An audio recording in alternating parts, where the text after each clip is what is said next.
श्री पुण्यश्लोक अहिल्याबाई होळकर यांच्या जन्मस्थानी चोंडी गावात आहे. ह्या ठिकाणी एक शेतकरी आहेत. सर नमस्कार, बोला आपलं नाव सांगा. सचिन शिवाजी शिंदे. आपल्याकडे काय म्हणजे काय त्रास होता माती आणि काय सांगायचं पिकाचं? पहिलं काय होतं, आपला टीडीएस जास्त असल्यामुळे पाण्यामध्ये हा. उगवण क्षमता नव्हतीच, हा. उगवत नव्हता आणि पानं करपून जात होती पहिली.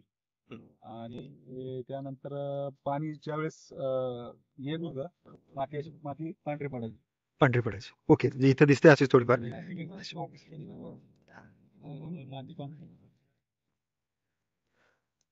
आता सर मला अजून एक विशेष आठवायचं, म्हणजे तुमच्याशी फोनवर बोलल्या त्यावेळी कळलं होतं की तुम्ही सांगत होते की हा जो ऊस दिसतोय हा क्षेत्रातला, हा साधारणतः हा असा आपण ऐतिहासिकच म्हणू. हा, तुम्ही काय म्हणायचे की इथलं हे सगळं काय? हे काय होतं, ही वोक्तीन आमच्या पूर्ण भावकीची एक 50 एक. हा.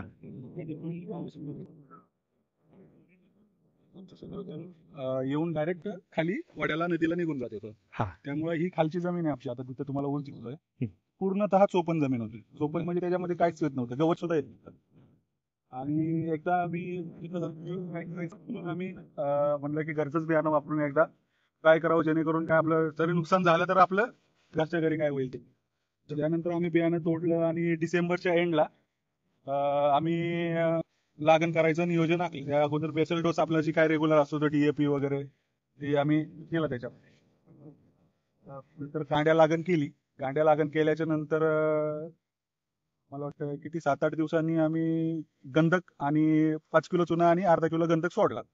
सोडल्यानंतर त्याची डोळा चांगला फुटला त्याचा आणि ते कोंबवरती आले आणि उगवण क्षमता व्यवस्थित झाली त्याची. ही अशी पाणी सुरुवातीला कुठलं होतं? पाणी नदीचं होतं. नदीचं पाणी पाईपलाईन करून तुम्ही नदीचं पाणी नदीचं पाणी आम्ही आणलं. त्यानंतर नदीचं पाणी जोपर्यंत होतं तोपर्यंत ते व्यवस्थित थोडंसं वाढलं. वाढल्यानंतर नदीचं पाणी संपलं. कधी एक जानेवारी फेब्रुवारीमध्ये नदीचं पाणी संपल्यानंतर आम्ही विहिरीचा पाण्याचा वापर करायला घेतला. तर आम्ही सुरुवातीला काय केलं, पाण्याचा वापर करायला घेतल्याच्या नंतर आम्ही साधं पाणी म्हणजे नुसतं डायरेक्ट विहिरीचं पाणी दिलं. पाणी दिल्याच्या नंतर ऊस आमचा वाढ खुंटली आणि करपायला लागला.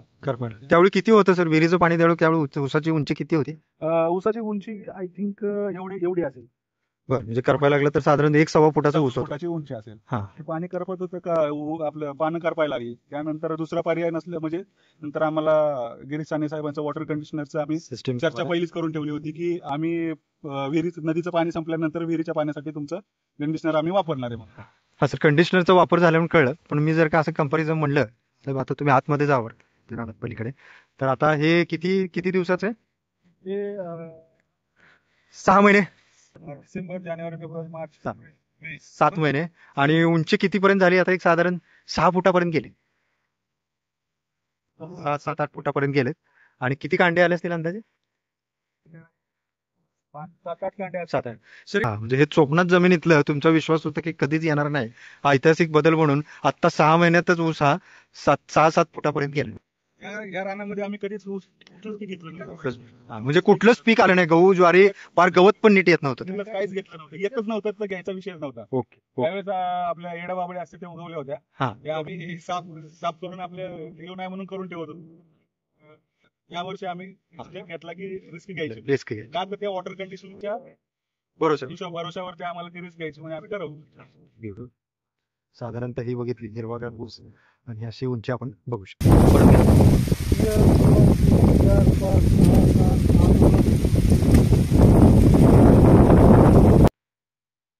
हा सर, हे असं मशीन आहे का?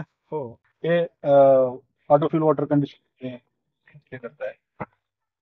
आणि 7.5 HP सोलरच्या मोटर मशीन बसवलेलं आहे आणि ते आमची विहीर आहे. त्या विहिरीतून पाणी ट्रान्सफर होतं, त्याच्यातून सर्क्युलेशन करून ते पुढे जातं. आणि नेमकं जे पाणी आपलं आहे ते पण चोपणाच्या रानातल्याच मातीचं त्यातच पाणी, तिथंच विहीर आहे. ते पण पाणी त्याच्यामुळे त्याचा TDS हेवी आहे, जवळजवळ 2700-2800 TDS त्याचा आहे. त्यातलं पाणी आपण सर्क्युलेशन करून जवळजवळ आपण 3-4-5 महिने झाले आपण त्याला वापरतो. असं की त्याच्यामधून आपल्याला एकही रुपयाचं उत्पन्न कधी मिळालं नाही आणि अपेक्षित पण नव्हतं की मिळेल म्हणून. बरोबर. पण वॉटर कंडिशनरच्या जोरावरती किंवा त्याच्या म्हणजे विश्वासावरती मी एक रिस्क घेतली आणि याच्यामध्ये कांडी लागण केली. नदीचं जसं पाणी संपलं तसं मी विहिरीचं पाणी यूज केलं आणि आज ह्या पद्धतीचा ऊस आहे. या पद्धतीच्या ऊसामध्ये माझी तरी अपेक्षा आहे की 2-2.5 लाखाचं उत्पन्न व्हावं 1-1.25 एकरामध्ये. धन्यवाद सर. अशा पद्धतीने जर काही कंडिशनिंग सिस्टीम प्रत्येक शेतकऱ्याला वरदान जर का झालं तर नक्कीच त्यांची परिस्थिती बदलेल.